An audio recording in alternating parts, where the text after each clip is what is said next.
Alternative Digitalk. Real issues, real talk.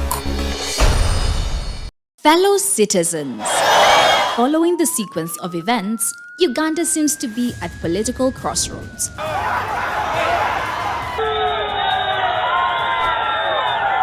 I'm not a servant of anybody. Madam, I know the law.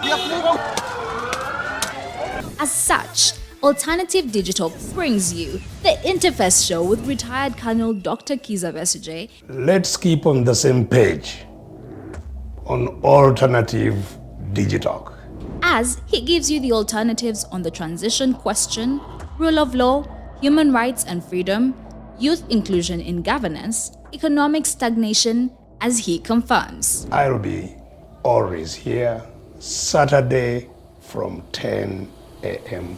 in the morning. Be there. Don't miss the live discussion on the Alternative Uganda, Digitalk TV Facebook pages, and the Alternative Uganda YouTube channel.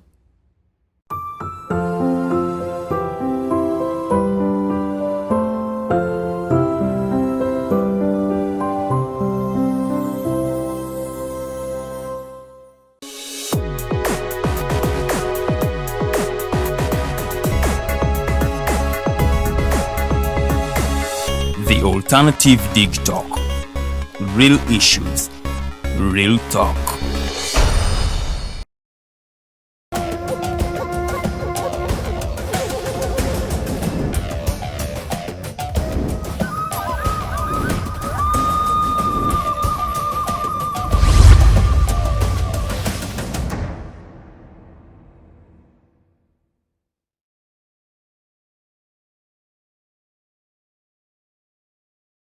Yes, a very good morning and a warm welcome to the Interface Show. My name is Edgar Matthew Karuhanga. We are at the end of this particular year. Ladies and gentlemen, it is the 31st day of December 2022. And of course, every Saturday, as you know, we have a gentleman who does not need a lot of explaining about him. He is retired Colonel Dr. Kizza Besigye. He has been in the politics of Uganda for a lot of years now. And of course, we celebrate him. And of course, we want to host him, and we host him each and every Saturday to just listen from him on his insight on how the state of the country is and maybe how better we can make Uganda. My name is Edgar Matthew Karuhanga. I'm your show host for today, and we're going to be having a good time up to like 12 p.m. That is 12 midday right here. You can send in those comments through our social media platforms at Digitalk TV. That is on Facebook and YouTube, at Digitalk TV on Twitter, at the Alternative Uganda still on Twitter. We'll be getting some of your messages. But before or without any further ado, allow me welcome retired Colonel Dr. Kizza Besigye. You're welcome to the Interface. Thank you very much, Edgar, and nice always to be here at the Digitalk Interface program. Yes. Very good morning to all of you, wherever you are joining us from on this Saturday morning. It's been, of course, a holiday season. Yeah. We've just gone through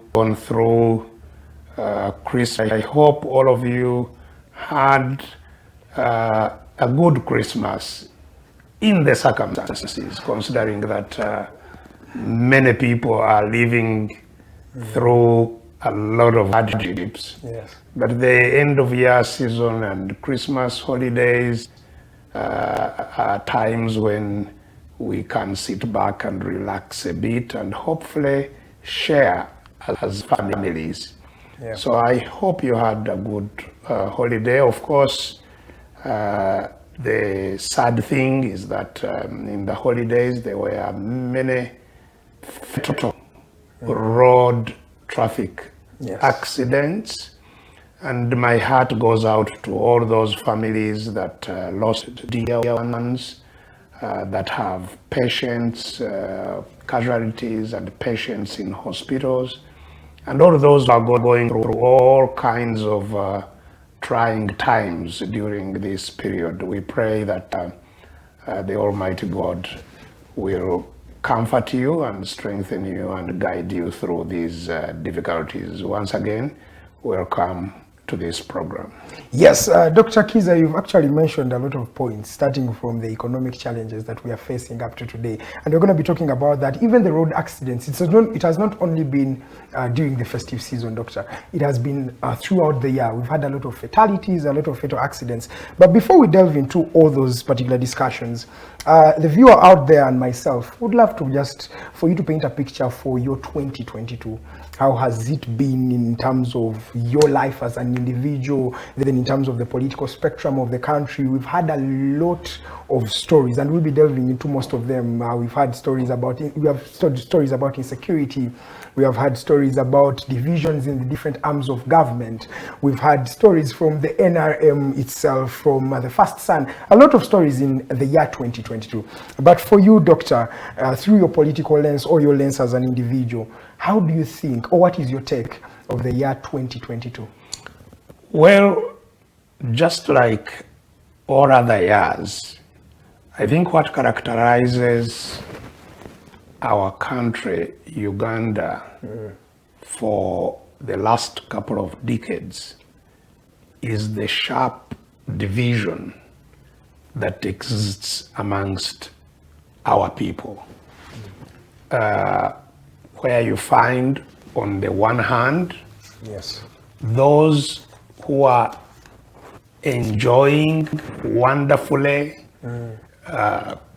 and I think they are the ones who coined the saying of a party after party, party after party. So there are those who are partying yes, all the year, who are in comfort, who spend opulently, who travel to all kinds of places in the world, enjoying themselves, who don't share in the lives of the other part of Uganda. So we have two Ugandas. And what is the percentage of those opulent folks? Well, I have previously characterized the sizes of these Ugandans into three. Yes, please. There is the tiny portion, less than 1%, of those who control the country, yes, who control the wealth, who control all power, who own Uganda, a tiny proportion of our people. Now, they have those who facilitate them. The ones who aid, Yes, who help. yes, yes, who speak for them, who beat up those who want to disturb them, those who, they have facilitators around. Yes, yes, Doctor. Who are the elite elements that facilitate them, that justify them. And you have always had a conversation about the elites. Yes, yes. There is that elite group that does that. Is it elite though? You can continue. Yes, of course it is an elite. And that is one that could, stretch from about 5 to even 10%. Yes. It includes, some administrators who are used by the owner in different areas, the members of parliament, the district heads, and so on. Those who facilitate the machinery of those who control the country. Yes. So those could be about 9 or, up to 9%. So you can say that 10% of the population gets by, has means to survive and to get by, and not very concerned about the challenges that the rest of the country is facing. Now, the greatest majority, 90% plus, yes, are those who are in crisis. And it has been an intensifying and never intensifying crisis, a crisis to survive, a failure to thrive crisis. And these, of course, include the greatest majority of our rural population, the young people who can't access means of survival, who have no jobs, who have no hope, who are roaming the streets, who don't know what tomorrow will bring. So you have those multitudes of people who are in crisis. And as I have said, that crisis has been progressively intensifying, but the intensification of the crisis has clearly escalated in the last 2 years, and for some reasons that are obvious. Because we had the COVID pandemic and lockdowns. We have had the war in Europe that interfered with all kinds of supplies. We have had this year also the Ebola epidemic. So there has been climatic problems, floods everywhere, floods and drought at the same time. during these times.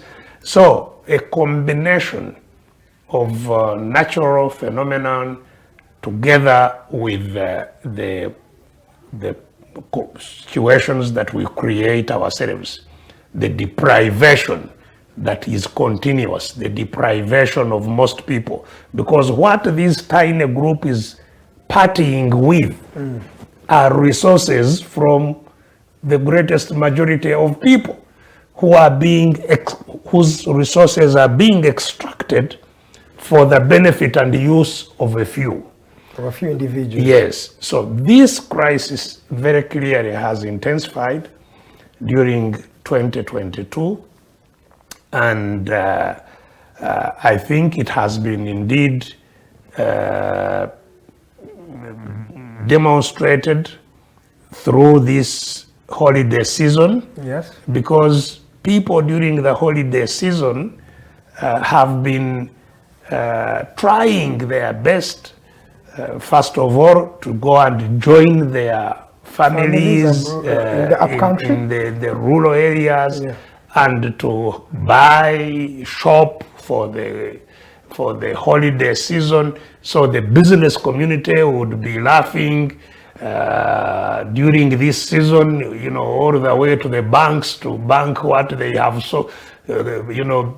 been selling from those holiday makers and so on.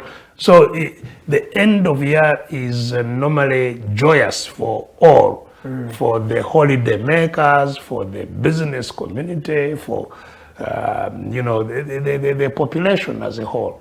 That, I think, has not been the case this time.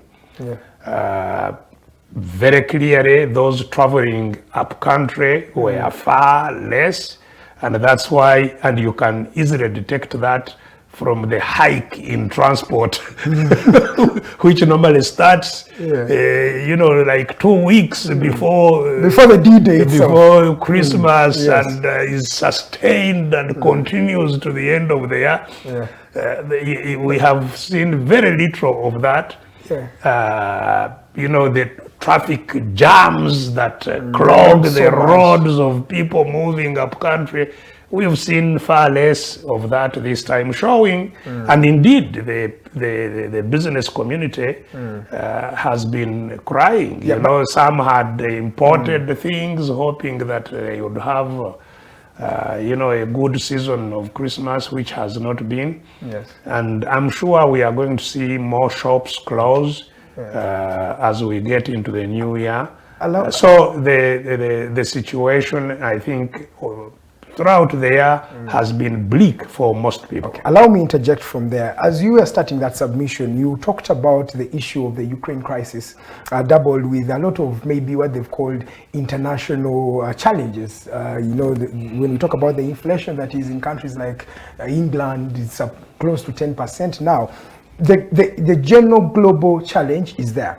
But then the question I would like to pose to you, Doctor, is where is the thin line? Where do we say that, yes, The Ukraine crisis has been there, right? The global crisis after COVID-19 is there. Industries are still thriving and they're looking for a better way of being better. Where is the thin line? Because the government is saying, hey, this is the reason. But I feel do you think there is another hidden challenge? I have told you. Hidden challenge. I've told you that the crisis we experience Yes. in this country has been going on for decades. It has not just started 2020. It has nothing to do with the COVID, the war in Europe. It doesn't.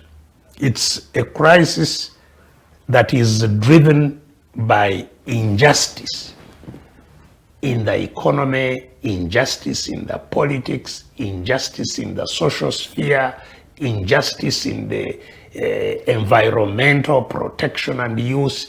It is a crisis driven by injustice.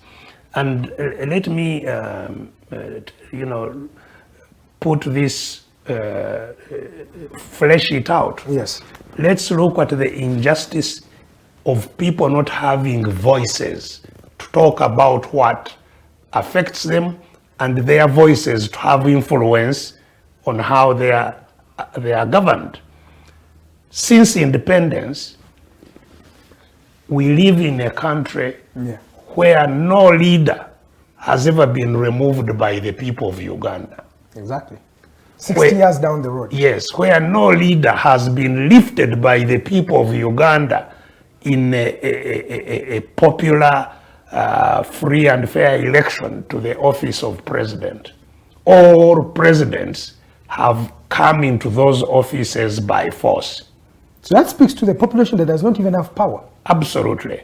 I'm painting for you the situation of injustice that underpins the crisis that we have today. Yes. Because if you have no voice, you cannot have services.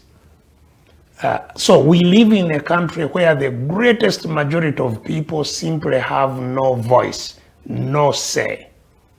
So we live in a country where the people are taxed and taxed heavily, but they have no say on how their taxes are used.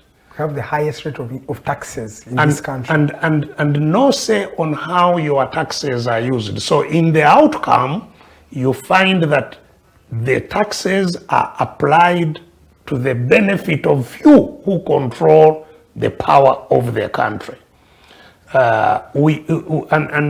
We've spent this year talking about some of this injustice, that we have a situation where from our taxes, we only, previously I thought that we actually were spending 20,000 for every child that goes to school in the primary education. It's now less. I discovered a short while back that it's actually only 10,000. Doctor, it's 7,000. No, it was increased. It's 10,000. In the city here in Kampala, it's 9,000. But for the others, it's 10,000. Okay. And that 10,000 for a year is supposed to cater for the education of a child for a year. So, and we have, these millions of children who are being wasted. Why? Those who collect the taxes, those who control the taxes, will never put their children in the same school. In the schools where these ones from whom they have collected the taxes. The technical tuition. Yes, from whom they have collected the taxes. They take theirs into schools that have everything. When they locked down the country for 2 years without education, their children continued having education, and good education, So it's the injustice that is in the social sphere, that you get sick, you go to the healthcare system, there is no help, you have to use your own money to get treatment. Yet you paid taxes, but when you are sick, you must also pay for your health. While those who collected your taxes actually get their health care from abroad. They don't even trust even the private or public health care system here. They have to go abroad to Germany, to United States of America, to where? It's that injustice that has built the crisis we are dealing with. It's not COVID. It's not Ukraine. It's the injustice of land grabbing, which has been going on rampantly all the time. People evicted from their land, which is their only source of livelihood. You know, some people don't know that we have hundreds and thousands of people living in camps who were evicted from their land and have nowhere to go, who are in camps in Bunyoro, you know, in crowded camps of internally desperate, displaced people, nowhere to go. Their land, miles and miles of land from which they were evicted, taken over by others. That is the injustice. So these families which are in camps, they are part of that crisis. They should never have been there in those camps. They should also be living normal lives in their homes with their children and so on. They are not. Or these children are growing up destitute, desperate, no homes. That is the crisis that has been building, you know. No health care, land grabbing, corruption, you know, the corruption that is unprecedented. The IGG, which is a constitutional body, government body, published a report recently to say that, you know, 8 trillion is stolen every year. Yes. 8 trillion. That is 1 out of every 5 shillings that is collected is stolen. Not collected, actually, spent. One shilling, because we don't collect all that. So even what we steal is what is borrowed. It's not even, they don't even steal our own money. It's not enough for them. Even what we borrow, they steal. Every one out of every 5 shillings is stolen.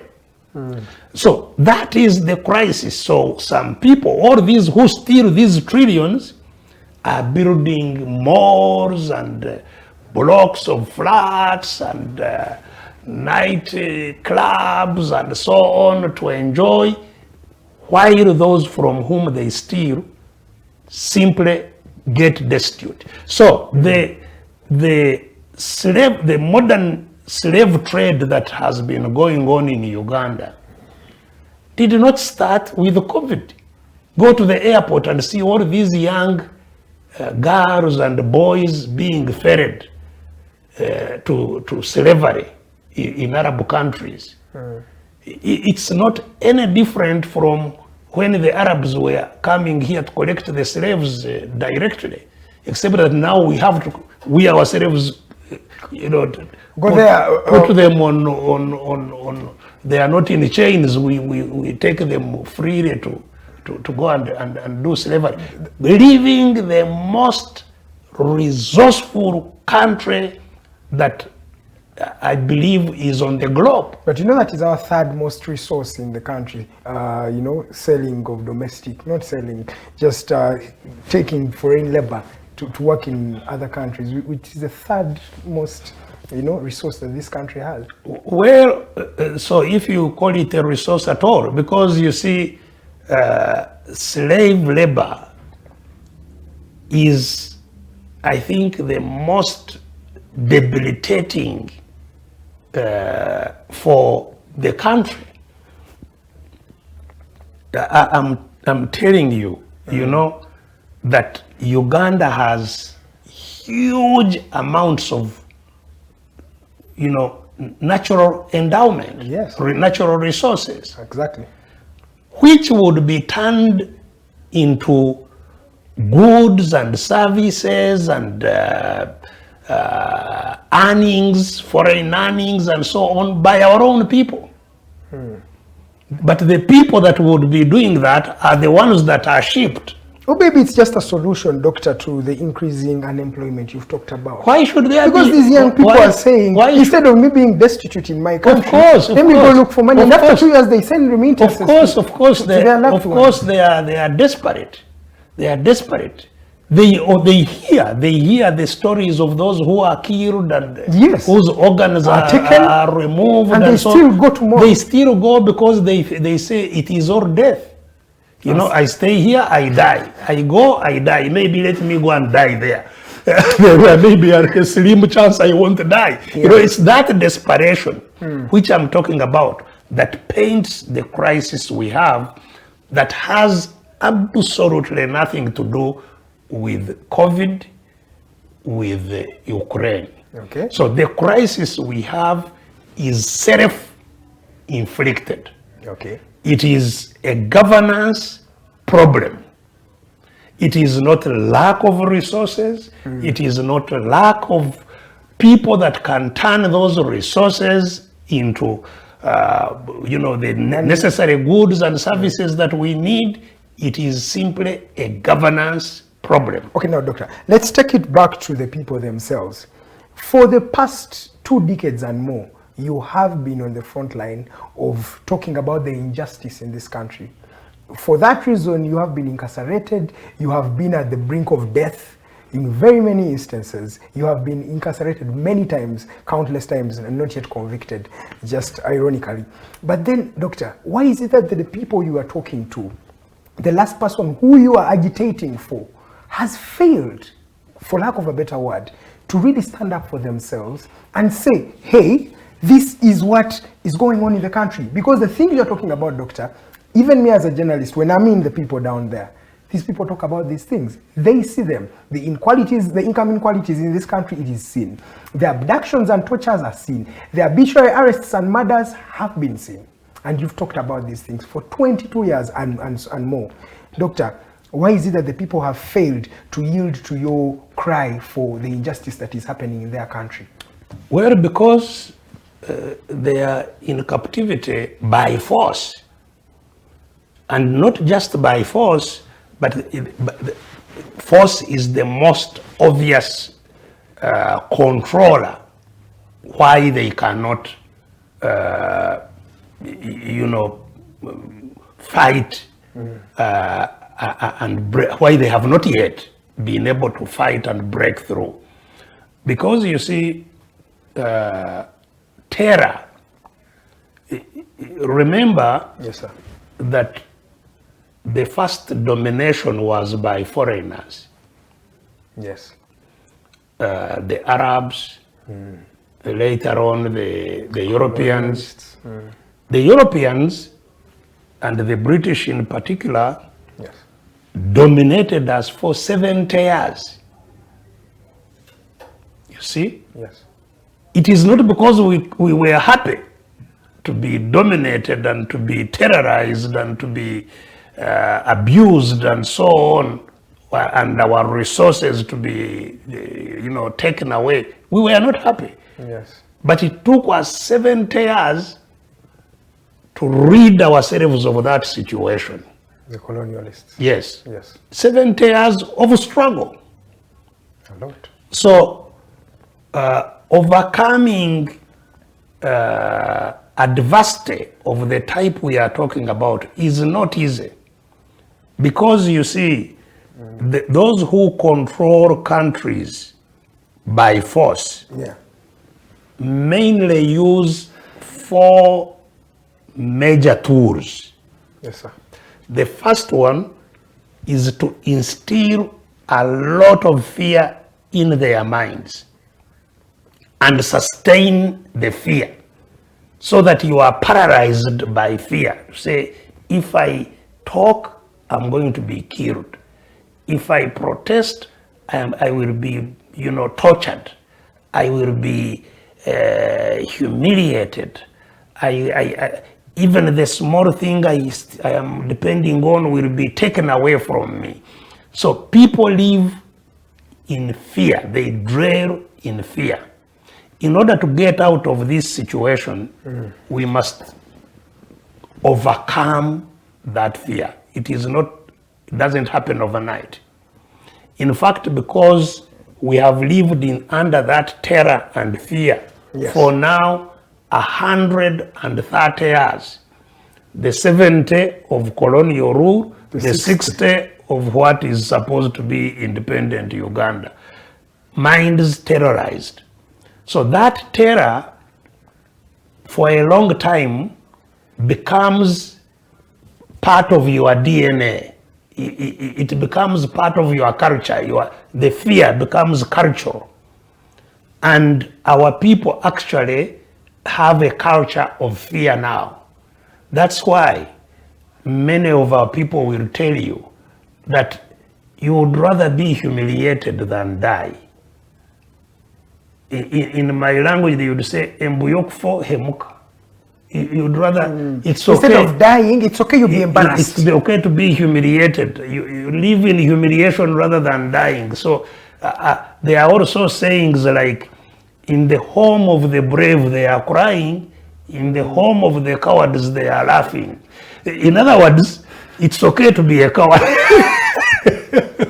You are better off to be a coward than to be brave and cry. So, these are things that have been developed where children are socialized to be cowards, and to accept domination, as part of their culture, They say,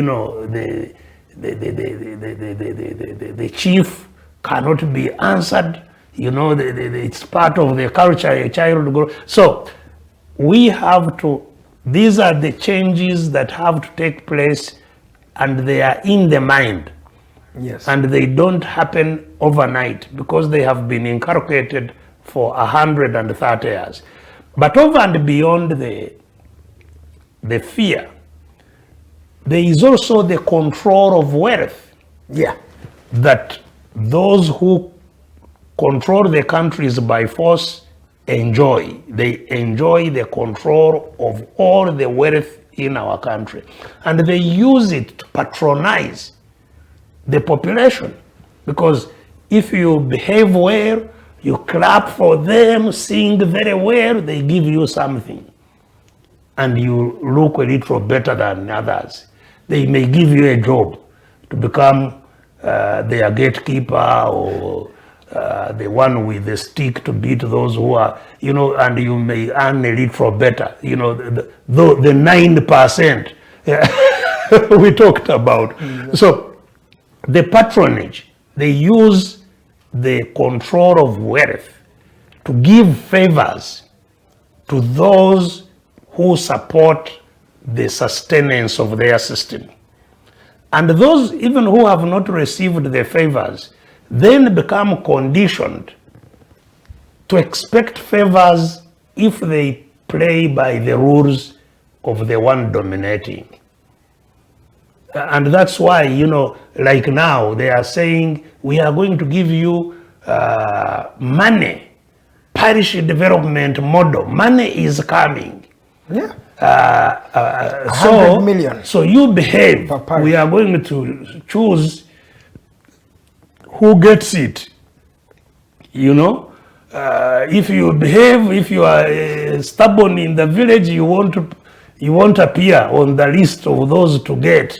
These days I have heard that unfortunately the people who are supposed to disperse the money to the different groups, they have instead of getting like the LC5 or the local leaders, they're actually getting NRM leaders. They're the ones who are in lead. The ones who are leading. Of course. That's the whole thing. It's a patronage system. It is to say, if you behave, if you live by the rules we have set. And that was the same story with the Myoga. Yes, we shall give you something, and it's like, they put a drip on those who behave well, so that if you if you are singing the right song, they open the drip a little and you get something. If you start saying, but things are too tough, they close and say, what are you saying? You say, no. I know you are a good man. Then they open a little. So use of resources by those who control them by force, Yes. to patronize, to use favors to control people is the second tool that is used. The third tool which is used is propaganda, because they control the means of communication. They control the media. They control, they bombard the population with their narrative, with to say, no, you are going to be like this parish model. Everyone who listens may think that, the country is going to be heaven because of the parish. There's going to be wealth everywhere. Yes, because of the parish development model, and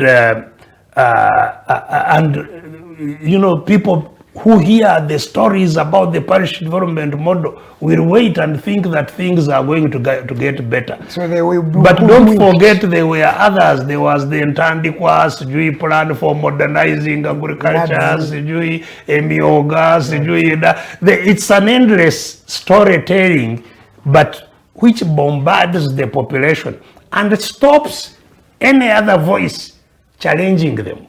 So if you want to hold a meeting to give the people a different view, they will not allow you to hold a meeting.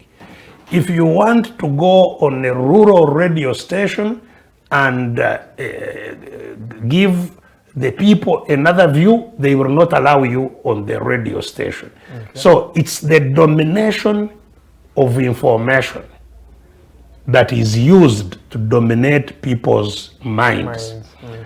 Fourthly, yes, and the last major tool that is used is to divide those who are held captive and cause them even to conflict amongst each other. themselves.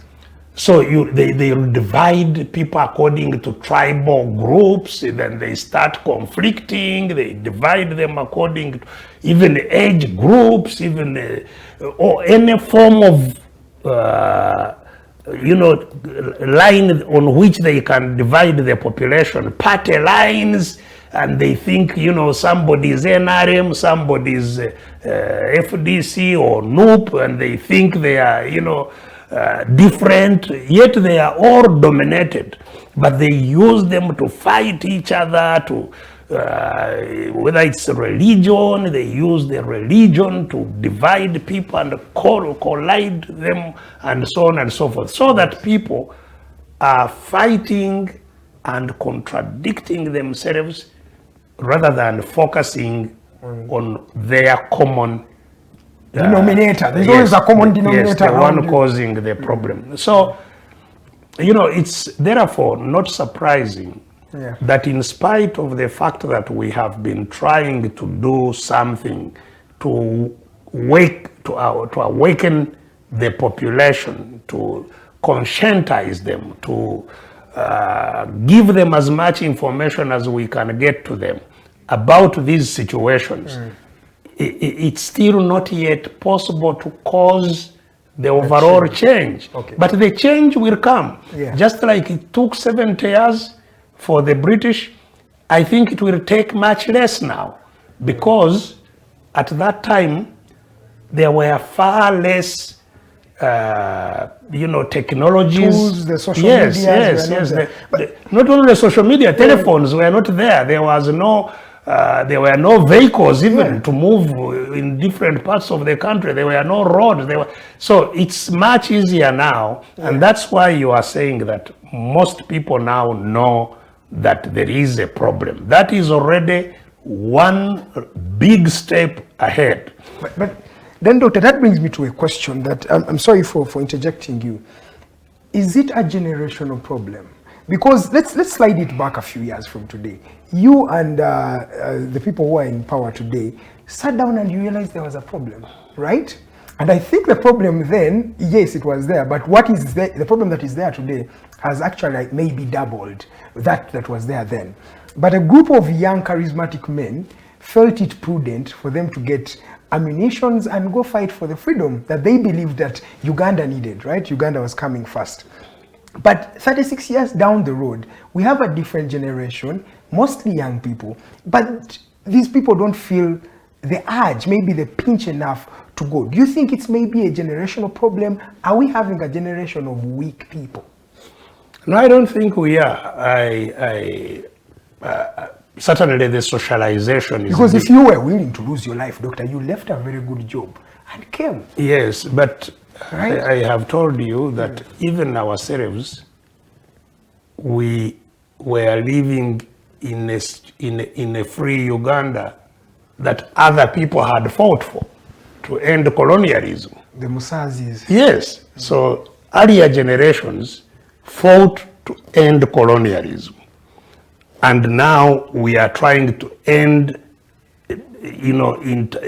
internal domination by our own people. Yes. And so this is why I have been saying that this is simply the second phase of the liberation, the second and the necessary phase of the liberation, which takes into, which includes the Bush War. It was part of that struggle. It was hijacked, but it was part of that same struggle of ending domination of Ugandans by a cabal of armed people. And so this is just a continuation. It has nothing to do with a generation being weak or strong or what. It is simply the dynamics of how people who dominate others with guns are eventually overcome. So the struggle earlier on was to remove foreign domination. The struggle now is to subordinate the armed, to make them subordinate to the people of Uganda, to the ordinary people of Uganda. And it's a much more difficult struggle actually, exactly. Because the foreigners could be easily isolated. You would easily know. There was more of a bond that yes, the other ones are different. Yes, you would easily. But now, like the 9% we are talking about who facilitate, they are from every region, and anybody can become part of it, can be ejected, and so on and so forth. That's why, so even young people, when they start, agitating and being understood by the people around them, they are co-opted. They are quickly co-opted. They say, you what do you want? No, you come. We are giving you a job. We are sending you to the embassy, this and that, we shall solve your problems. Don't you get involved with all these. So it's. Oh, there is another case of those that are killed, by the way. Yeah, remember when insurrections happened, more than 50 died. Of course. In the day. This is why I say it's a combination of fear, and I said fear is the tool number one. The paralyzing the minds of people with fear is tool number one. But tool number two is patronage. They go hand in hand. We will either kill you or co-opt you. So and of course, as I've said, domination of especially the rural minds with propaganda. You find people in the rural areas even saying that these Besigye's want to cause war. They're in the same league with Museveni. Some will say together. That, others will say, they want to cause war, put us in problems. Take us back where we came from. Yes, we are okay, we don't want war, they see. So we have to overcome all this. We have to overcome fear, we have to overcome the bribes, the favors that those who control our wealth by force use to dominate us. We have to overcome the lack of knowledge, and that's why every Saturday I come here, because my hope is that maybe on those Facebook platforms, on YouTube, or where somebody will possibly get the information that we are trying to give. So the liberation is going to take 3 steps. First is to liberate people's minds so that they are not fearful to act for their right, and so that they also know what change they exactly need. That these children who are being wasted in schools, that they are going to school when there is nothing, that they understand, that their parents and the children understand that this is a disaster for us, and that awareness. Yes, so that awareness, awakening, is the first step. The second step, which we are also engaging our people in, is organizing themselves so that they can coordinate. First of all, that they have a stronger voice together, that they can speak together to say, no, this is not acceptable. But secondly, that they can organize and be coordinated, have a network of leaders amongst the population, so that if there is any message that needs to get to all of them, it is easy for that message to reach them as quickly as possible. Because there's a network. Yes, and having achieved those 2, the third and final step is to take actions of resistance, to resist those who are holding power against us, to resist them and to break their power, and to subordinate those with guns, to become servants of those without guns, to show them that people are stronger, are more powerful than you with guns. But that sounds, Doctor, like a fairy tale story to me. It's not. That's how every nation of the world that is free became free. There is no nation of the world that is free where their militaries are subordinate to civilian authority, where they were not subordinated. All militaries of the world were subordinated by their populations, and that goes on every day. You saw here in Sudan, how Bashir was removed. Bashir was removed because of people, mobilizing and together saying, no, enough is enough, get out. The struggle is still going on, because even the soldiers that removed Bashir and detained him have now been trying to still remain the ones in power. It's exactly what was it was my No, it's a process. They will still, the population of Sudan is awake, and therefore their struggle can never go backwards. They will still go ahead and dominate and subordinate them. Sometimes in the struggles, their forward movements and their sometimes drawbacks. But the main thrust of the struggle will eventually end in people having the power, overall power of the country, and those who are armed becoming their servants.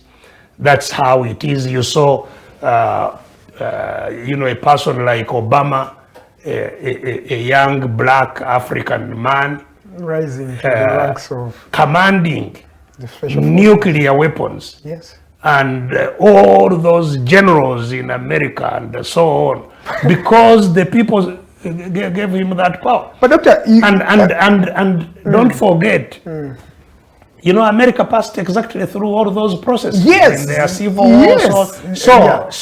So that it's not a fairy tale. Exactly. It's not a fairy tale. In other words, It's a reality. It's it's the reality of every nation that is free. Allow me to interject you. Have you sat down to really think from the lens of these soldiers themselves? Because it feels like, yeah, we are saying you're going to, take power from the gun, but we are in the reality of Africa, that he who pays the piper determines the tune. Who has the gun? That is not a reality of Africa. That is a reality of humanity.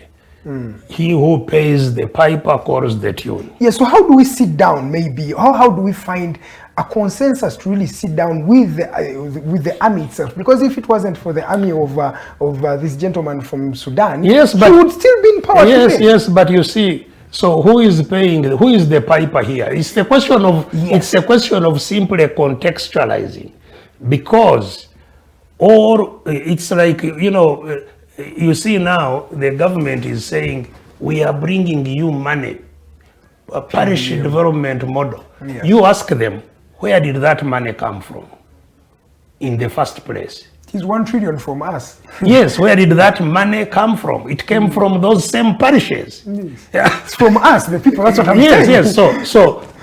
But they are creating a narrative as if the money came from somewhere else. They are giving it to the parishes. Or the money came from the parishes, not just the scrums that are being taken, but in State House they spend 2 billion per day. Exactly. 2 billion per day. So that 2 billion came from the same parishes. The trillions that are spent on classified expenditure, secret work of things that are not known, trillions came from the parishes. So these parishes, if once they have woken up, they can lock their taps, can say, we shall not pay. What will you do? You with guns.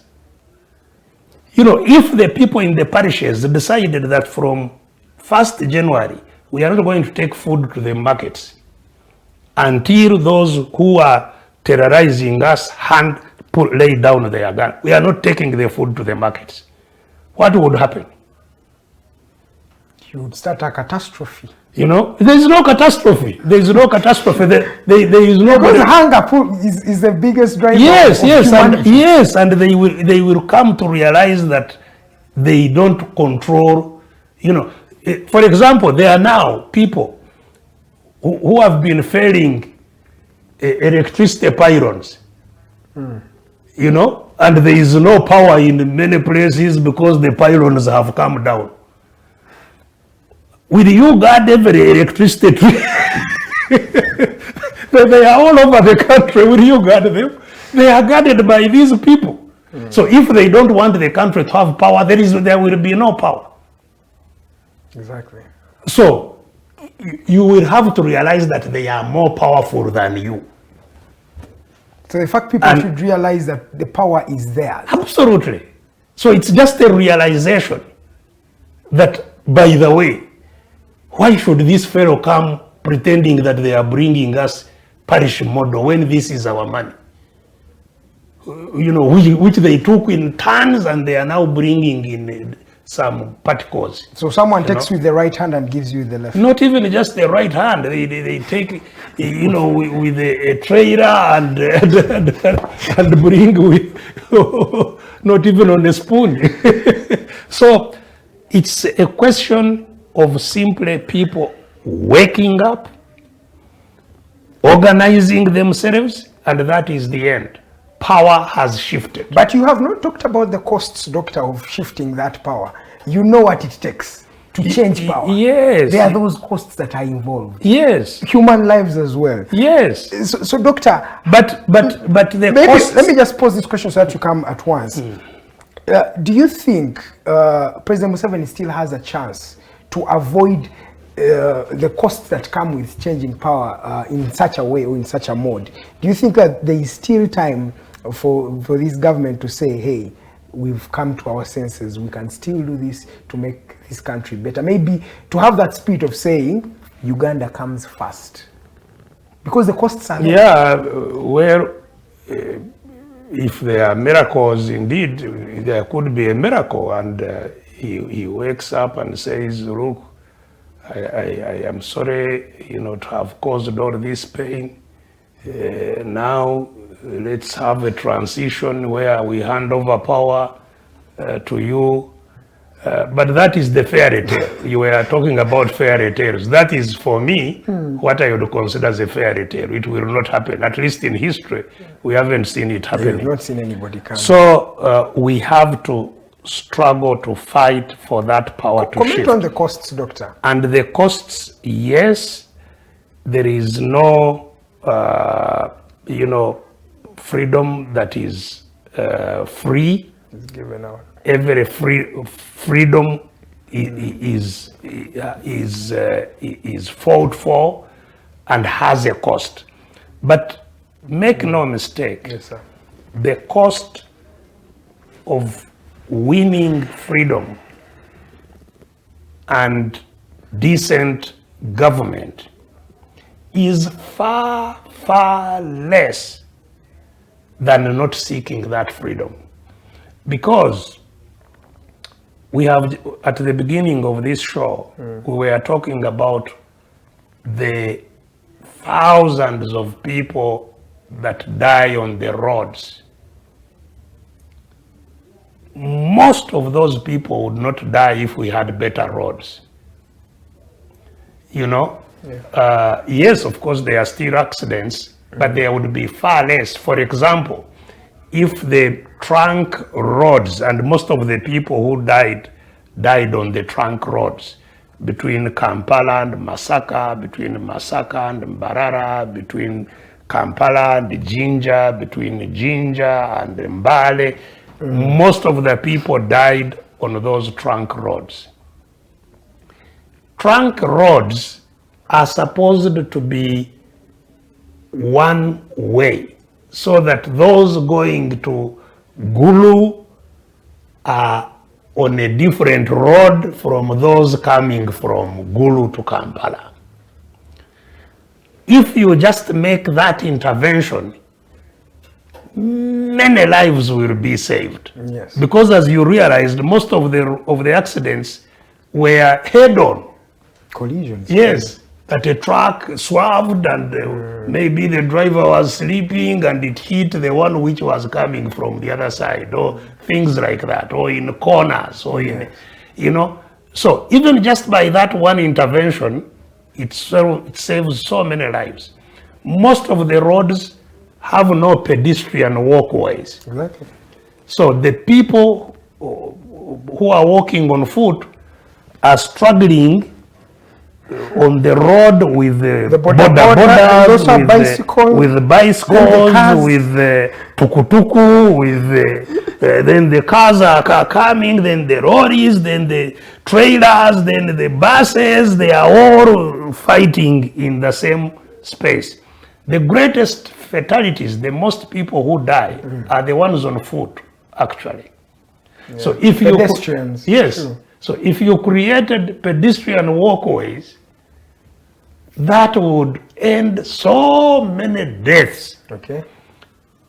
So, bad government, the cost of bad government, people who die of malaria, malaria is the killer number one in Uganda. Recently I had Mr. Museveni talk about,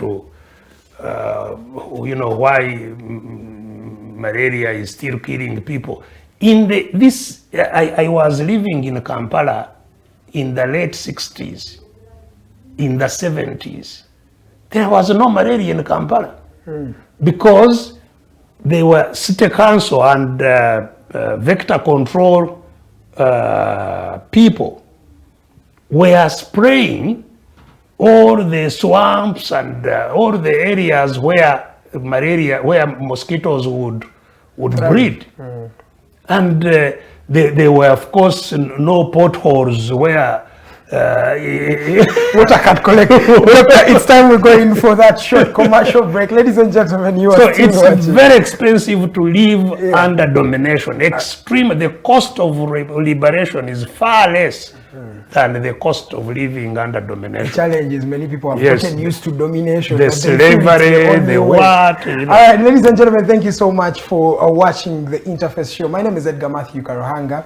I am still with retired Colonel Dr. Kizza Besigye. We are still looking at the country for the year 2022. How has it been and where are we going? Now, it's time we're going for a short commercial break, but when we come back, we actually delve into two more issues. There is a gentleman who is donning a military fatigue or attire that has sent relentless messages about the politics of the country and of course about various things that are happening in the country. What does this mean for this particular gentleman? And is Dr. Kizza Besigye and the rest of the opposition threatened by a gentleman who maybe many people think they're going to be a monarchical transition or a monarchical system of government in this country? That is none other than General Muhoozi Kainerugaba. We'll be talking about that and much more issues that are affecting this country, but just after this short commercial break.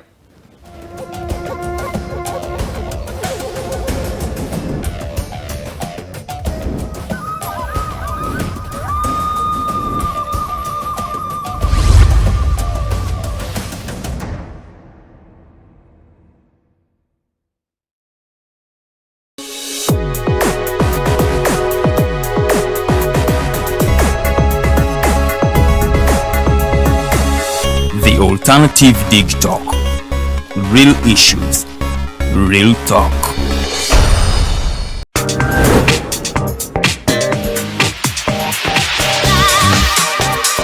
Hello beautiful people, you're welcome to the Snap Talk with your girl Teddy Tenjo every Saturday right from 6 to 7. Naku zino twajirwa flat tami. Tukyayambala ko kugoyo obutukwata. Wajana ku body shaming. Speak up.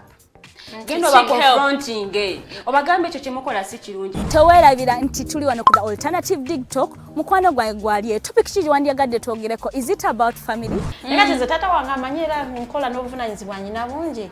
Era agezaako n'anyamba yambako yanda. Naye kumukubira kumubuuzaako. Noga mama we bali kunzaala. Is it outside family? Is it society? Oh, could it be relationships? Come and visit, call me. Simanyanga I miss you bichi. Especially embeera y'obudde sinungi.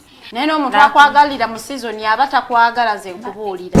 Just be commenting at topic yona gyandiyagadde twogereko tujja kwa tujogera kwano ku the Alternative Digitalk ku share enganzi the Snap Talk.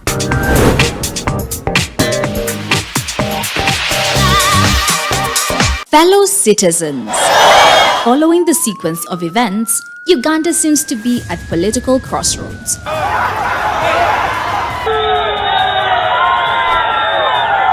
I'm not a servant of anybody. Madam, I know the law.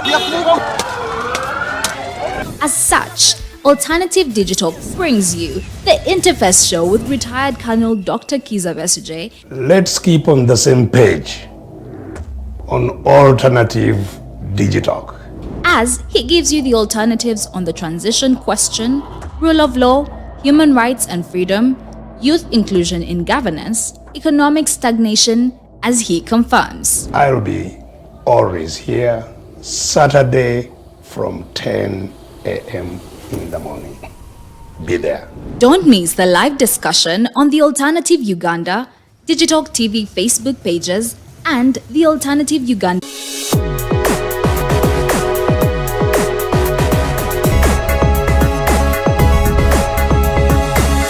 The Alternative Digitalk. Real issues, real talk.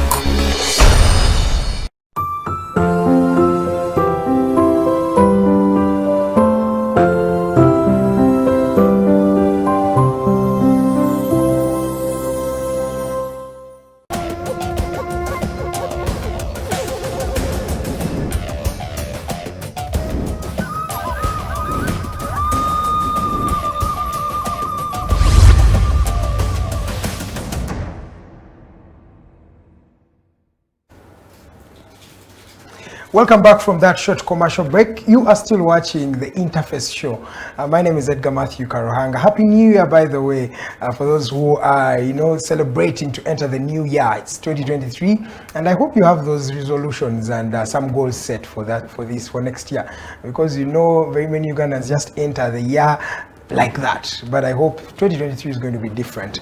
I'm still with retired Colonel Dr. Kizza Besigye. He is a politician and a political activist right here in Kampala, Uganda. And we're still talking about the state of Uganda for the year 2022. What have been some of the highs, some of the lows, and maybe some of the resolutions and lessons learned from various people in the media, in the government, and of course, the people themselves. Many people like to call them the wananchi.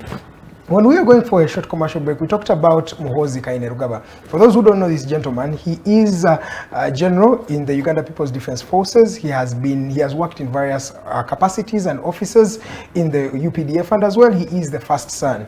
This gentleman has been sending various messages on his Twitter account, and he has talked about various things. You have read them for those who have gone through his social media handles, and many people are saying it is time for him to take over from where his father will live. By 2026, President Museveni will have been in power for 40 years, and many people think that it's time for his son Muhoozi Kainerugaba to take power. And of course, I think himself, he also believes in this particular narrative. In that regard, I would like to ask you, Doctor, what is your take of these messages? First of all, they are coming from someone who is donning on a military attire, a gentleman who is, let me say, at his epitome. If he's a general in the UPDF, that is the best he can be. And he is the first son of the president. He has made various statements, not only about Uganda, about East Africa, about the rest of the world. What do you make of these statements? Some people take them to be weak, but how about you? What do you think about the statements of Muhoozi Kainerugaba? Throughout the year 2022, he has actually been relentless in sending out messages about what is happening here and what is happening abroad. First of all, I don't really know what advises, that stance that he has taken. But what I know is that it's definitely diversionary, and in the main thrust of things, not very relevant, because earlier on, yes, we considered what is driving the problems of the country. Yes. The injustices that are at the core of the crisis that the country finds itself. Exactly. Now, those drivers are not in any form or manner affected by whether there is Muhoozi, Museveni, or some other general. The dynamics do not change. The other day it was Amin, it was Rutwa, it was now Museveni. If it is Muhoozi, if it is some other general, no difference. What we are dealing with is control of the country by force. That's what must end, regardless of who is in control of the force. That's what must end. And even when it ends, we must go through a process that shifts, a transition. That's why we call it a transition, that now shifts and transforms the power structure to the population. It does not shift just like a switch that you switch on, it's on this side, now there is light. There is a process through which power must be shifted from those who control it by force to the population. And anybody who does not,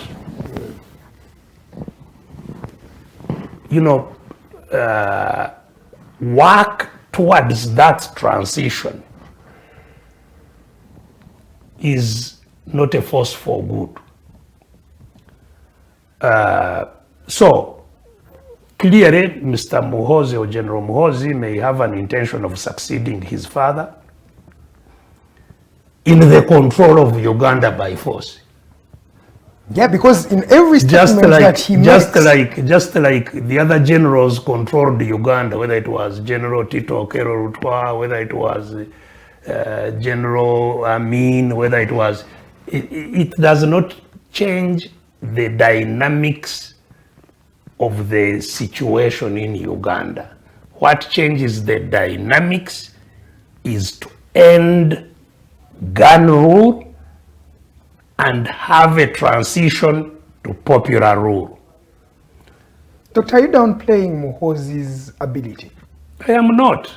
It sounds like you are. No, I'm simply saying, you know, because all those generals have abilities, but they are abilities to control the country by force. They can, of course, choose to side with the population in ending gun rule. They could also do that. Yes. And work for transition. If there was anybody saying that, I would be attracted to pay attention. Muhoozi is saying he's fighting for the people. If you're listening to so if he's fighting for the people, he's saying he's on the side of the people. Yes, if he's fighting for the people, this is what I'm saying. Yes, sir. If he's fighting for the people, let him join the people in ending gun rule and working through a transition. Now, the transition is critical because we must agree. We must have a new consensus in the country on how to live together. Mm-hmm. So there must be a new constitutional process of how that power will be shared in the country. Mm. That constitutional process will also provide for new institutions, or for institutions, whether new or not new, will provide for institutions that must now be built under the new dispensation, where they become institutions of the people. Yes. Today, all institutions are institutions of the ruler, of the one who has power. Mm. So that is a process. If Muhoozi wants to be relevant to what Ugandans are fighting for, that's the process he should be advocating. End gun rule, have this transition where we make a constitution, where we build institutions, including the security institutions that are now called their institutions, even that Muhoozi here talking about my army. Yeah, he calls it his army. So that is what must end. And the one who calls it his army cannot be the one to... But what if it is his army? So precisely, that's what we must change. That's what we are trying to change. It's of course the army of it's the army of his family, because it's family rule. And that brings me to and that's what we want to end. That's why, in the broader scheme of things, you know, he is totally irrelevant to what we are trying to do. He is one and the same with Museveni and the gun rule. He is one and the same.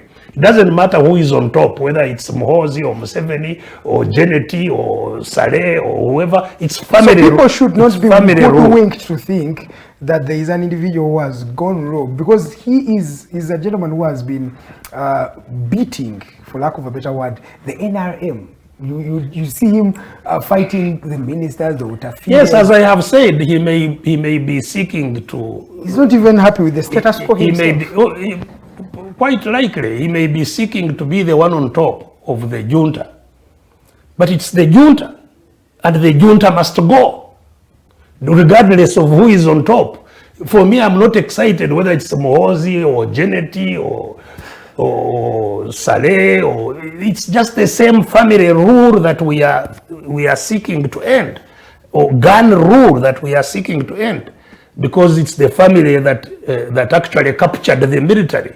It's not, the military is also among the institutions that we must free is the military, because all institutions are captured. So we must free all institutions. We must restructure them under a new consensus.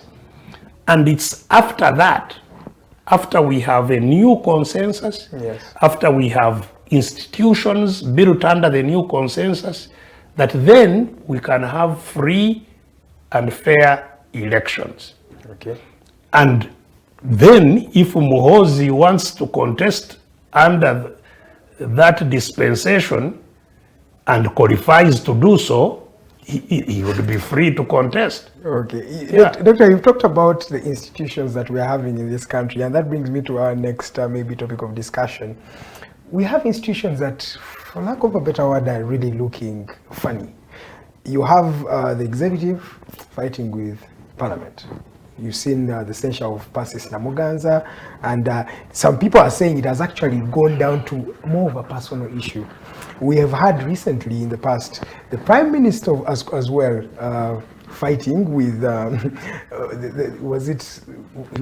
Prime Minister Nabanja was actually fighting the Chief Justice, Alfonso Owiny-Dollo, and we had that. It feels like our arms of government are really on the small discussions. Is there any comment that you have on the way these arms of government or these systems that we have, that you are looking at empowering or starting new systems? Is there anything you would like to just comment about? It feels like the Prime Minister will go and make a decision in another fraternity where she is not even welcomed, and then you will see on a media station then Chief Justice getting back to this minister, then you are having a Speaker of Parliament and a minister fighting over marriage or things like that. Aren't we now in a funny, satirical system of government? Well, I think there are two main areas of interest regarding the type of institutions that we have. Yes. First of all, they know that they have no power. Okay. All those institutions, whether it's Parliament, there is nothing Parliament can really do that is that it oversees and checks the executive. It can't. Our Parliament cannot check the executive. It can't. It has no power to do that. The power is there in the... There are times they have refused the budget in Parliament, and it has gone No, past. absolutely not. And they say there is improper prioritization. That is just... media? Yeah, there is nothing. The Parliament does not have any of the powers that are listed in the Constitution. It cannot exercise any of those powers. That it will check the executive, that it will appropriate, that it will appropriate. Sometimes they send it back to executive, and they say that because the executive even doesn't need to pass, as has been demonstrated time and again, doesn't even need to pass through Parliament to get money. They can go straight to the Bank of Uganda and tell Bank of Uganda to release $1 trillion shillings to State House, and the $1 trillion shillings will be released the same day. And if Parliament needs to rectify that, it can be taken to Parliament at some stage, but it will not stop Mr. Museveni when he wants money to have it. This is, I'm not talking out of something, theoretical. I'm talking about what has happened. There is still a case in court, though it has never been tried since 2007. Yes, sir. Where, he ordered Bank of Uganda to release money to whoever he wants, and money was released without Parliament. We know that in 2011, he took $700 million from the Bank of Uganda without Parliament. Absolutely. And the Parliament later on was informed to ratify it much later. But it's already done. Yeah, much later. It was already done. So the Parliament has no power. they spend, they waste our money that they are appropriating. There is no appropriation they make. We spend according to what the one who has power wants to spend on, period. That's why, as I'm telling you, our kids are in school playing, doing nothing, cannot gain education because all the money is spent according to what Museveni thinks is a priority, and the education of the children is not his priority. So they have no power of oversight, they have no power of appropriation. They may have some role in legislation, making laws, but the laws, if the executive does not want the law, it will not pass. Minimum wage is still yes. So they are roles. They have. It's just a typical rubber stamp parliament. The same with the. But those are very serious allegations you have made. It's not an allegation. I am showing you why it is. But it's not an allegation. Every after 5 years, Doctor, people go to the polls. We go and elect these members of parliament in hope that they are the last, maybe cover of force, the last hope. And you're trying to tell Ugandans here that there is nothing. Absolutely nothing. Absolutely nothing. Yes, of course they are there. You know, it's a decoration. Really, it's a decoration. Say, you know, the country has a parliament, the country has a judiciary, but you think Justice Owiny-Dollo has really power over anything? He doesn't. So if there are cases in which the executive has an interest, the executive will have its way. If it is a case between you and me and we are fighting maybe over this table and they don't have any issue, the judges may then adjudicate, especially if both of us don't pay. But otherwise, you know, the situation, I'm not painting a gloomy situation. It is the real situation that we live in, you know. Because you see, which countries have you had where the military attacks courts and changes the court decision and nothing happens? A year ago, the Sewanyana and Segrinya were released on bail. Yes. As soon as they got out, they were bundled up. Yeah, forget that is a minor issue, but actually forces going into court, you know, the Black Mambas, the way they attacked court officials, blood was running on the carpets of the Chief Justice. So, and has anybody ever been prosecuted for that? No, absolutely not. Where do you find the force attacking Parliament the way it did? 2017? Yes.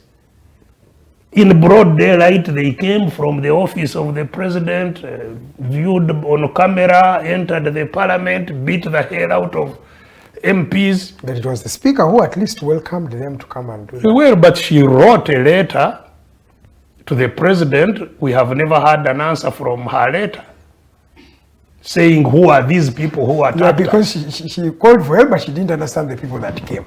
Well, I don't know what she called for, but she wrote lamenting that she had not invited anybody. It's in writing. Whatever else is not, this is in writing. So that shows you that there is no judiciary, there is no parliament, there is no Bank of Uganda. That's why even now there is no governor for a year. Yeah. And because the governor is there in Nakasero, Entebbe, wherever he resides, the controller of the bank. So that is what must end.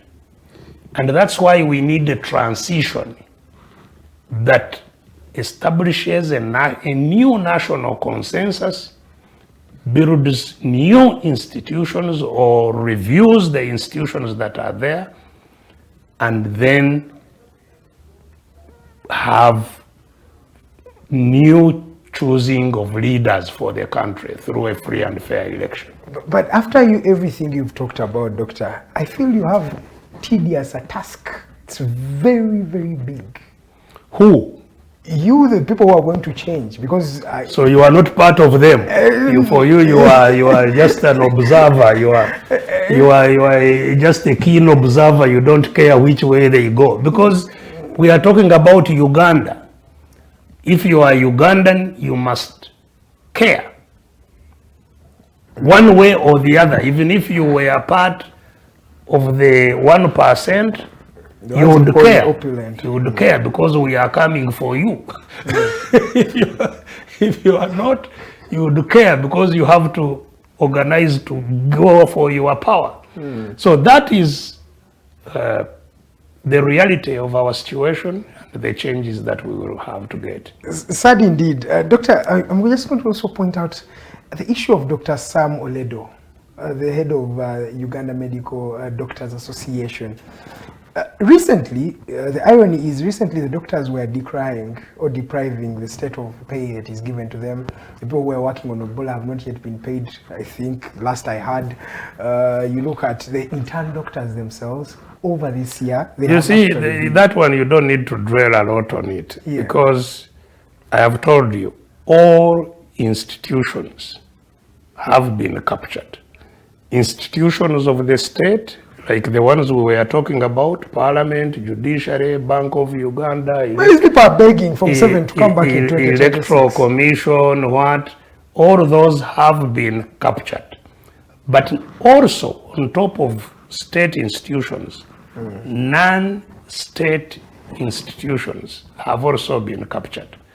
That's why you find an Oledo in the medical association, with various doctors crying and saying, yes, come back. because the Oledos are the ones that constitute the other part of the 9% who have captured the non-state institutions, the facilitators of those who capture and who captured and control the country. Yes. The Oledos are the facilitators. You'll find them in all non-state institutions, not just medical association. The law society there is an Oledo there. The labor unions, you'll find Oledos.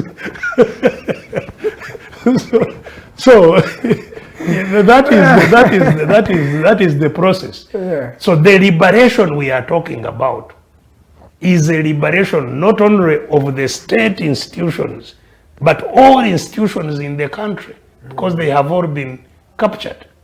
Okay, you're still watching the Interface Show, by the way.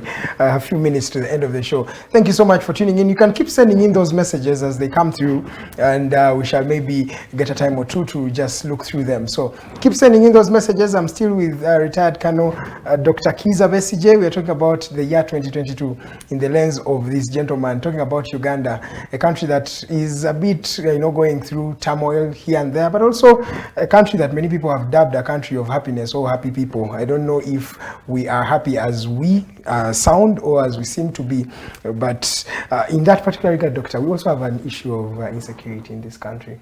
There are many people who are not like yourself, who don't believe in constitutional means of changing government, and those are the allied democratic forces. And recently, through the presidential address, we realized that they had infiltrated over 30 of them, and they were put out of action. That's how they like to use that word, but it's meaning they were killed. And Doctor, we saw young children being aligned in the media. And just to comment on this insecurity, and maybe, do you think in 2022 and beyond, we can see government being ousted from power through the gun, the same mode that brought the government we have today 36 years ago? Can it be the same mode to take them away? Because some people think so. Well, first of all, it's very difficult to know what is going on truly in the security sector. Exactly. Because we have people that are unbelievable, who are pathological liars in charge of the country who indeed say the truth by accident. So you can't know what is going on, whether there is ADF, whether there is any other insurgent groups. You can't know, because they themselves are capable of faking all kinds of situations. But what is undeniable, which is where we started, Yes. is that there is a huge social, economic, and political crisis in the country. And with such a kind of a crisis, people are likely to agitate. And the ones who should not complain at all should be Mr. Museveni and his junta. Because what is good for the goose is also good for the gander. If he took up guns that brought him to power, why should he expect that he's the last one To use those guns. to do that? He has shown the way. He showed the way. If it was legitimate for him to do that, others will consider it legitimate for them to also do the same.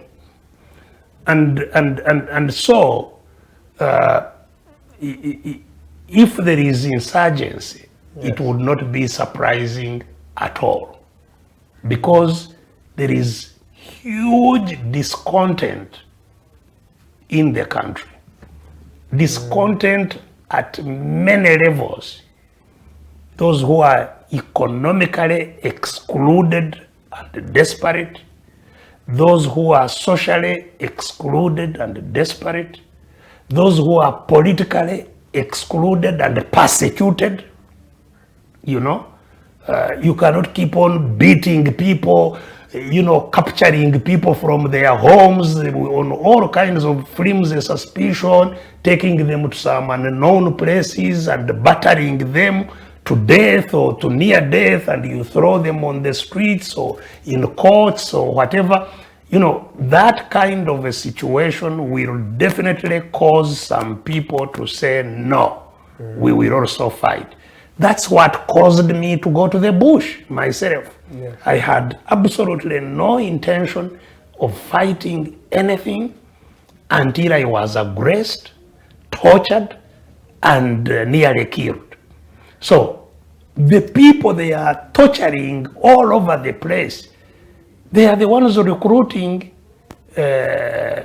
rebellion against themselves. So I'm not surprised that there are acts that clearly are growing insecurity.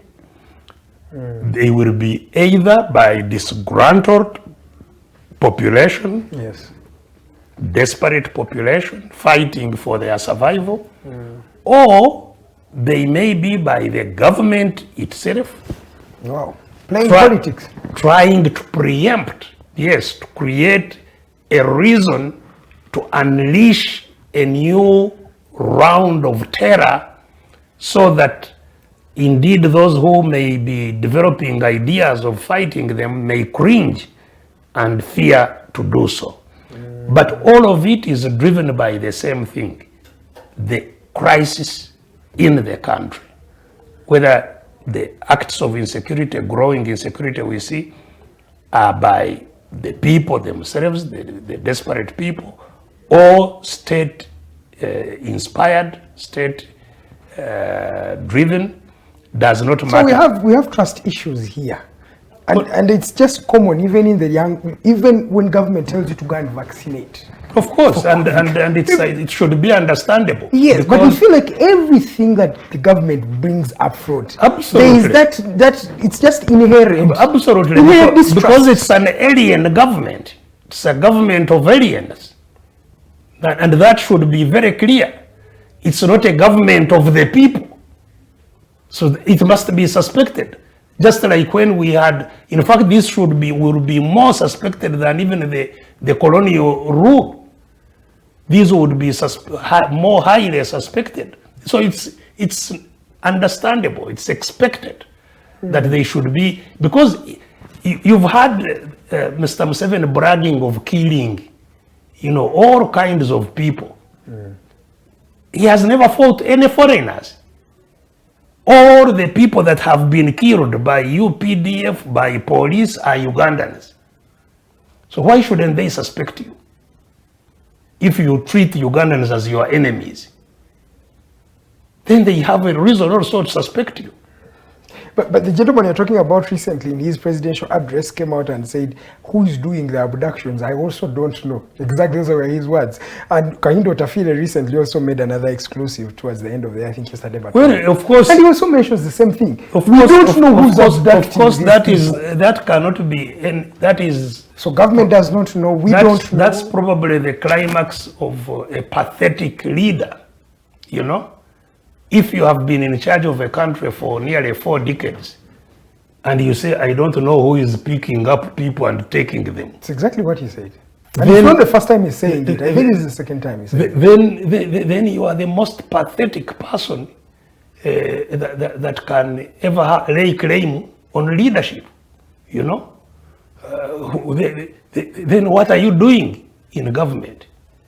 What are we paying? Why are you taking people's resources, all those trillions that it is for security? I don't know, classified. Security is the biggest highly funded sector. Yes. So why would you be taking it and you say I also don't know? You should then be just locked up. So that is the whole problem. The whole problem is that we really have a crisis of governance. It's a governance crisis, period. And that's what we must definitely overcome. It's not a small problem. And that's why, I have increasingly implored our people to do both. First of all, to fight, to organize, to fight hard. But secondly, also to pray. Because for me, I'm also a believer in God. And I believe that the God I believe is a God of fairness, of justice, not of confusion and chaos and so on. And that, the kind of satanic forces that I see and actions which we must fight, I think we will fight them with God on our side. Yeah, of course, in everything you need God. But Doctor, do you think this government in 2022 can be taken off by violence? These people who are attacking the police stations, attacking the barracks, security operatives, do you think they can, is there a chance for them to take power in such a way? The security institution? No, these people who are propagating in courts the insecurity we have. Well, I cannot dismiss anybody, but it will be unfortunate if they take over power, because then what we have gone through would be recreated, because they will also take over power by force. So the transition we want to shift power from those with guns to those without will still be elusive. That's why I am not with anybody who is picking guns and fighting. I think that's what must be changed. The whole process of using guns to acquire power must be changed. And that's what our struggle is about. It is to end that and to organize a transition. Okay, Doctor, on this 31st day of December 2022, would you want to say that never in your life in the future can we see you carrying guns and resorting to that way in order to change government? Won't that moment ever happen? And remember, a camera is always it's always there. No, it won't happen. If I wanted to fight with guns, I had them. I had guns, I handed them over. I know where to get them from, even now. If I wanted them, I would get them. and possibly fight better than those who are trying to because you've been there than those who are trying to fight with them. I believe I can fight well with guns, but it won't solve the problem we are trying to solve. And that's why I am quite categorical about the processes that we need to go through to end the cycle of violence and misrule that this country has suffered. Because violence begets violence every time you use the gun. Yes. All right, Doctor, one of the other stories that have made rounds in 2022 is the issue of Umeme exiting the Ugandan market by 2025. And you've talked about the mistrust or that thing that people have inherently. And it's the same thing that is coming here. People are saying, we moved from UEB, then we went to Umeme. Privatization, we thought it would be the way to go. After a few years down the road, we are going back again and to say that, hey, this Umeme should go, let's stay. And the common denominator among all that time is that electricity has been going on the hike every other day. Right now, 1 unit can go for 1,200 shillings. And yet we get the electricity from here. Just a question to you, Doctor, in your own regard, the exit of Umeme, what is the picture Uganda should expect? Is there this mafia that they have talked about? Is it also in that particular deal? Well, the mafia is the one in charge of the country. So every deal, the mafia is there. The mafia, But who is this mafia? We live in the mafia state, and Mr. Museveni is the mafia don. There is no doubt about that. We live in a mafia state. And everybody has talked about it. Yeah, including no clarity of this those who are in the government. You've had Mama Mbabas talk about the mafia in the government. You've had the Vice President of Kenya talk about the mafia in the government. The mafia is there. What is mafia? Yes, exactly. Mafia is organized crime. Mafia is organized crime. And the NRM junta is really organized. It's an organized criminal organization. It's a gang then. Yes, it's a criminal organization. So all these trillions that are stolen, the use of the military now, even in other countries and so on, it's organized crime. I have absolutely no doubt about that. Yes, sir. And so Umeme is part and parcel of that whole process of controlling and extracting public resources for private good. The cost of electricity is not just a problem of Umeme. Okay. It's a problem of the contract. It starts with the problem of the contracts that were signed. That built the dams. We have a Bujagari Dam, yes, which was built at a cost of $1.03 billion. Bujagari Dam, which has a maximum capacity of 250 megawatts. There is a replica design of Bujagari Dam that was built at about the same time in India. Exactly. For $250 million. Wow. So it was overly inflated to 1 billion. Yes. Which is a problem with Uganda. So Bujagari Dam could have built 4 Bujagaris. Out of that money. So the power that comes out of Bujagari will come out 4 times more expensive to start with before you do anything else. Before you pay for its transmission, before you pay for its distribution. Umeme is just at the distribution. It's not at the... But you have the cost of generation, you have the cost of transmission. The transmission lines themselves, the cost of erecting the transmission lines themselves is highly inflated. So the cost of transmission is high, the cost of generation is high, and then you find the Umeme who does the who puts the icing. So we are killing the messenger. Who puts the icing on the cake. We are killing the messenger. Well, no, Umeme is not just a messenger. He's part of the problem, except that he's the last part that interacts with people. The face. Yes, he's the face. He has Umeme has the unfortunate part of being seen. Yeah. So he will get the chiboko on behalf of the rest. But the bigger problems are down there in Bujagari, in Karuma, in Narubare, that's where Isimba, that's where the bigger problems are. Then the transmission lines, then you find the Umeme at the, and even that was, I think, really a part of the whole idea of creating those entities, those companies, you know, from UEB, yes, to create UETGC, Simani UET what, you know, and Umeme.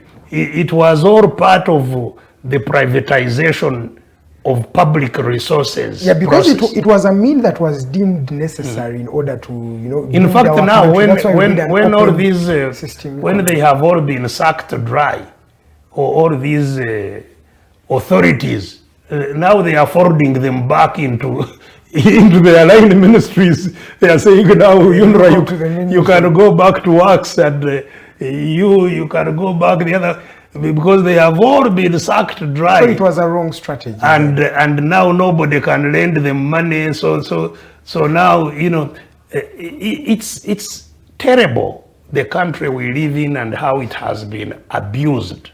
You know, the kind of abuse that has been visited on our public resources, on the resources of this country, is unprecedented. You know, the damage that has been created by these 40 years of NRM rule. Of course, it's the biggest. It's 2/3 of the time since independence. And it's been extremely disastrous. People become excited that, you know, they have constructed this road, I don't know, from here to there, which was not there. But for whom are they constructing the road? Are they constructing the road for you or to exploit you? Is it to, you know, it's just like not different from how the British government built the railway from Mombasa up to Kirembe, up to the mine. It was coming to pick the copper. It was not meant for us. It was meant to carry what they were looting, you know. It's transport for the loot. So these ones are also building transport for their loot. They need to take the simsim from northern Uganda. They need to take the cotton. They need to take, you know, not any different from how they. But Doctor, everything in Uganda is overly priced. You have that expressway. You've talked about things that are overly priced. The expressway is the most expensive road in the world. This is why I'm telling you. We have the food we are procuring. They're telling you you've procured food at this amount, and yet it's supposed to be at this amount. That's what I'm telling you, that the damage, the overall damage, which has translated into the crisis we face now, is going to, you know, be very, very costly for us to repair. It's a huge damage that has been created. And it may result in even greater damage as we try to get the transition. And this you were talking about the cost of a transition. We don't know. We don't know. Anything is still possible. It's scary. Yeah. We can even have a genocide. Exactly. It's still possible. So, you know, we must pray. We must pray hard. We must pray a lot. We must work hard. We must work hard and quickly to have the transition. This 2023 may be a very, very critical year.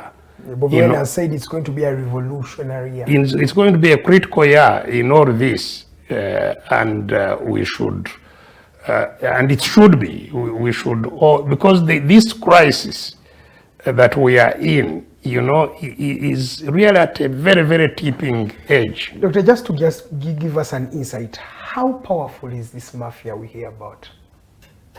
How powerful is it? Well, it is very powerful, of course. That's why it has... because many people are saying you're fighting government, but you're actually fighting the mafia. Yes. So how powerful is this mafia? The mafia is the government. This is what I have been telling you. It's not, they are not two different things. They say it's a government under government. And it's a mafia state. So it's the mafia itself. It's the mafia. All other things so the function. People we are voting into power and who have power are mafias. Absolutely. They serve the mafia state. The state is a mafia state. So all functionaries in the state are servants of the mafia state. Okay. Yes. Okay, we have 10 minutes to go. In these 10 minutes, Doctor, just talk about the PFT. You launched a campaign earlier for the PFT, and you said you wanted to change government as soon as today or tomorrow. And a full year has gone down the road. It has only been you and Mukaku who have actually been vibrant over the issues of PFT. How has the year been for you in the lens of PFT? You see, it was Front for Transition. Regardless of the various organizations that may be formed in the process of seeking liberation, regardless of the leaders that may emerge in the process of seeking liberation, the critical determinant element of causing change is the population. And that's why it's wrong to judge the progress or otherwise of the struggle on what you see in terms of the actions or lack of actions of the different formations in the struggle. The population is what needs to be watched all the time, because we are simply, you know, speaking and acting in support of the population. It's a popular, it must be a popularly driven change, not individual driven change. So you miss the point if you see Besigye, Mukaku, or Kyagulanyi, or Muntu, or other leaders. You miss the point. The point is, how is the population, how is the discontent in the population? Yeah. How do they understand it? The awareness we were talking about. How aware are they about what is going on around them? How organized are they getting? That is what is critical. And so, what we are trying to do in PFT is simply to, like what actually political organizations do, it is to get the feelings of the population and structure them into coherent demands and processes that will change and deliver the demands of the population. Yes. So the demands of the population, for example, as we move forwards and as we have been moving, yes, is that the corrupt system must come down. We must deal decisively with the corrupt system, with the mafia state. We must deal decisively with the corrupt system, the mafia state. Yes. We must restructure resources to benefit the people. Yes. I told you about education. There is absolutely no way the children of this country should be condemned to destruction under the guise of education, that you are giving them 10,000 shillings a year. Those are $3. Less than $3. Less than $3. Less than $3 a year. Less than $3. And you say that these are going to school. That so even, you know, parents must come up and say, no, of our dead bodies, this cannot continue. Yeah. You know, so people must have clear demands that if we pay taxes, there must be services. We should not again pay for our health. Yeah. What are we paying for if we can pay through our noses the taxes and we cannot get health? And the infrastructure is torn as it is. The roads are in shambles. And killing people, and the insecurity is escalating, and the mafias who are supposed to be in charge of the state are saying we don't know what is going on. That must end. So we are going into a year that these must be determined. Can people continue, capturing people at will, and this continues? And people must think. So all we do in PFT, yes, doctor, is simply to crystallize the popular concerns and project them and inspire the population to organize to achieve the changes they need. But at the end of the day, it has to be the population.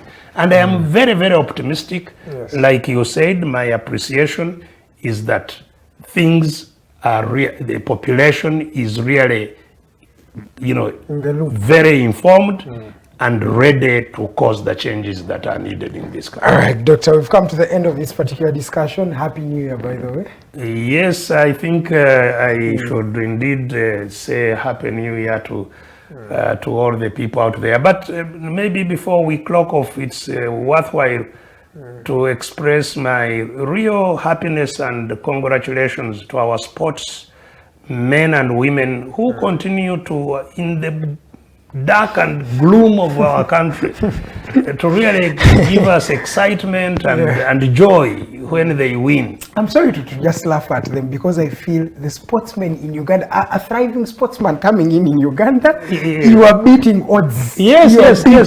And that's why this country is, gives us hope. To just interject you in a minute. The netball team came back to the country, and after making the country proud, beating Australia, the best country in the world, and they came home and they were given 50,000 on the airport to go home. Yeah, no, that is standard. That is standard. That is standard. Yes, that's standard. And nobody knows even where they passed exactly to reach that level of defeating Australia and Mexico and all. They others. don't have just really sports people, as we close the year, you have my kudos. You are wonderful people.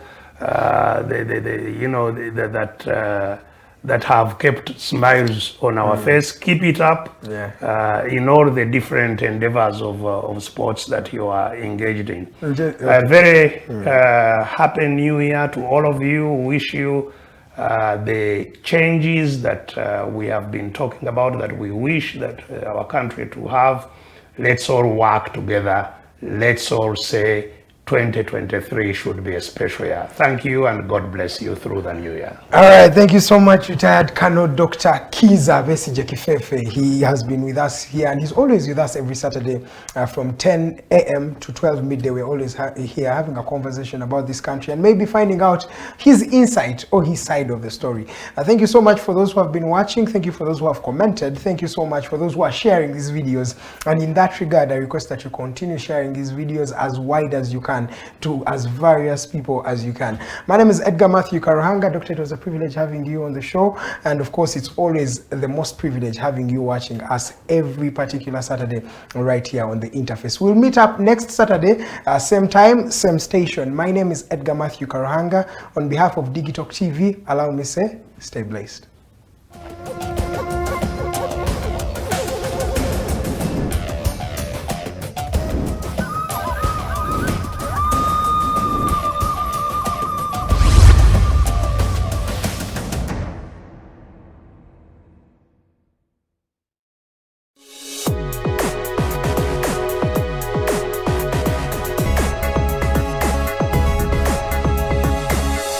The Alternative Digitalk. Real issues, real talk.